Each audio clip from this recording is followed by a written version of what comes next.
There are a lot of new anime for winter 2023, and a lot of them are garbage.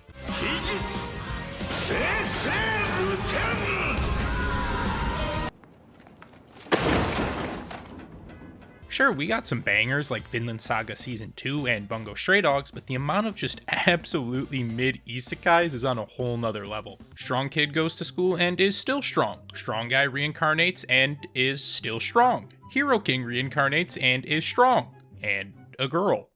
Don't get me wrong, I love me some stupid overpowered BS. Just look at Misfit of Demon King Academy, but these shows are honestly just too boring to even care about. But because I hate myself, I watched a few episodes of each new show to see if there was anything interesting. Some seemed promising, like Handyman Saito, because the unit of measurement was based on the size of the king's penis, which is frankly hilarious.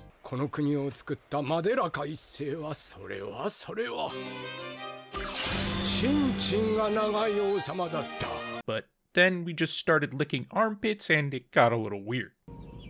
What the fuck is this piece of shit? But amidst all this forgettable content I sifted through, I do have 3 new anime that are genuinely entertaining and I'm looking forward to watching weekly. If you enjoy this content, make sure to leave a like and subscribe. It helps the channel out a ton and I won't have to cry as long at night.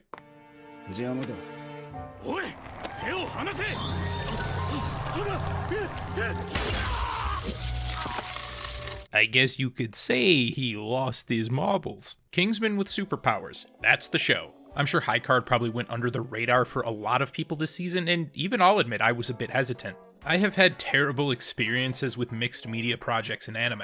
They usually have some sort of ulterior motive and are just used for promotion material rather than making an actual good show. The most recent cases I've seen of this was with Toktopi Destiny and Pride of Orange. Both showed promise at the beginning, but only end up being garbage promotional material for a mobile game. You get a shitty ending followed by a cliffhanger of continue the story in the game. Actually, sorry, I admit I did lie a bit right there. Toktopi Destiny started off decent, Pride of Orange was fucking terrible all the way through. Kira kira! Smiley shoot! Monkey getters!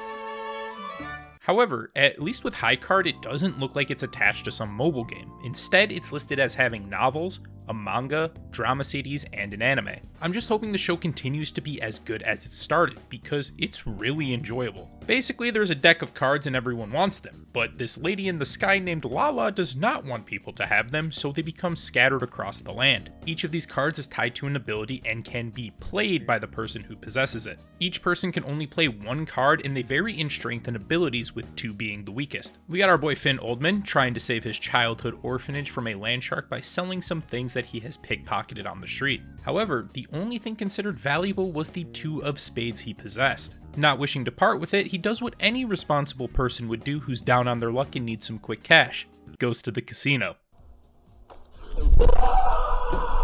Long story short, shit hits the fan, he gets involved with a bunch of other people who also have cards. He gets taken in by one of the players and is offered to join the company High Card, whose goal is to track down and collect the remaining cards so that chaos doesn't ensue. They work under the guise of luxury car salesmen at Pinnacle Automobiles, which is where I got that connection to Kingsman. Just a bunch of dapper people beating the bad guy's ass. The action's great, story's easy to follow, and the soundtrack is banging.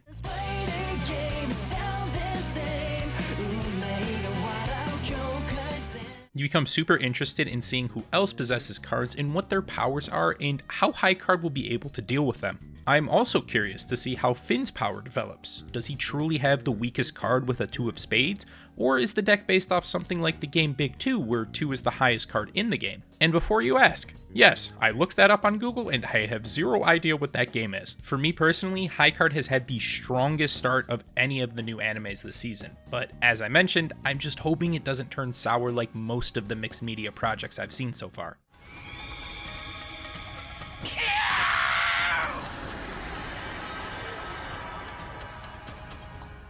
I mean, that was cool, but don't really see it being too effective.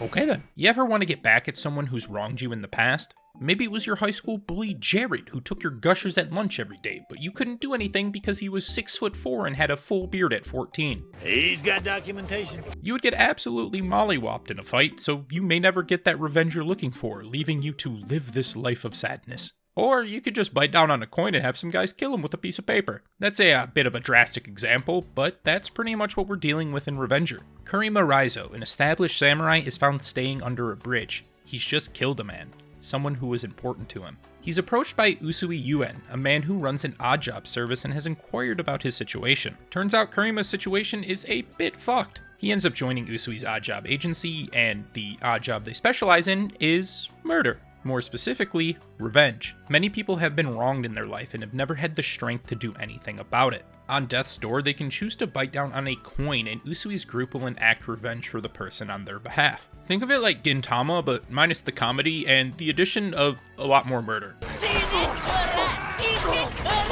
I always enjoy seeing these Robin Hood-esque shows where those who are clearly strong choose to use their strength to help out the less fortunate. The thing that really stood out to me in Revenger was the uniqueness of each person's method of fighting. Sure, we have the stereotypical OP samurai, but also a jack dude with a bow, a guy who kills people with cards, a chick who uses kite string, and this guy using gold lacquer paper and religion. I know religion's important and all, but I think you might be taking it up. These are some of the most unique methods of fighting I've ever seen, and for lack of a better term, just looks fucking sick. It's somewhat hard to see where the show is going at this point. Will we just continue to see the group carry out acts of revenge, or is the story going to go in a completely different way? I really can't tell. But if you're interested in watching shitty people get what they deserve, then this is the perfect show for you.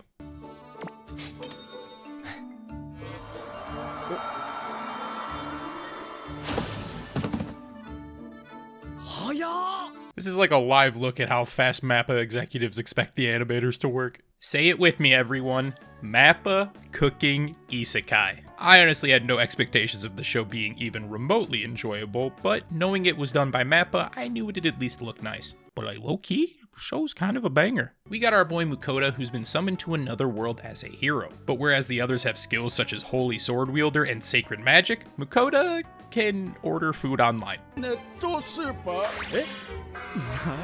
こっちにスーパーあるの？使えないスキルじゃない。 Not exactly being suited for fighting, Mukoda decides he's just gonna vibe and live a normal life. However, he soon realizes the convenience and strength of his online grocery. He gets access to a pretty modern looking website filled with food and resources from his world. And not only are the items incredibly cheap, but he receives them instantaneously. Dude, those Amazon drivers built Diffie in this world. Through his travels, Mukoda starts feeling more like Gordon Ramsay than just a normal dude. The fucking boss is fucking raw! His food is considered incredible and even gives stat boosts to those who eat it.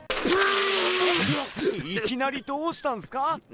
なんか変なとこに入って。 It's so good that he forms a familiar contract with a magical beast, the Fenrir. And this is basically what the show's been so far. Guy travels with Big Dog and makes bangin' food. It gives me the vibe of something like Monster Hunter, where you would make food for yourself in your palico before exploring, and certain foods will provide different stat buffs. But the most enjoyable part is that they put a big emphasis on the creation of these dishes and give pretty detailed instructions for them. It's not just order noodles, sauce, and cheese, put it in a pot, and boom, spaghetti. Man's talking about cooking the noodles al dente and even salting his pasta water. I held both my hands up in satisfaction while watching in honor of my Italian ancestors. There's so many different dishes made, and the show explains them in a way that's easy to follow without sounding too pretentious. Where's the lamb sauce? Makoto's just a solid home cook making use of his infinite ingredients to make very tasting looking meals. Man's even got me wanting to go to the kitchen and whip up a little something good.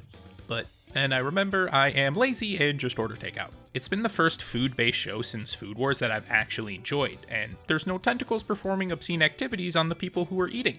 At least yet. If you just have an interest in food or its preparation, I definitely recommend giving this show a shot. There you have it. Those are the 3 new anime I'd recommend for winter 2023. Like I said before, there's a lot of new shows this season, but most of them are just average to below average. The only other show I was considering putting on here was Buddy Daddies, but apparently I hate children because I cannot stand this girl. She's just annoying for the sake of being annoying, whereas someone like Anya added a ton to Spy Family and was entertaining to follow. This girl is just loud all of the time. Also completely not related, but this bar in Giant Beasts of Ours sounding like they're playing Incubus I found to be quite comical.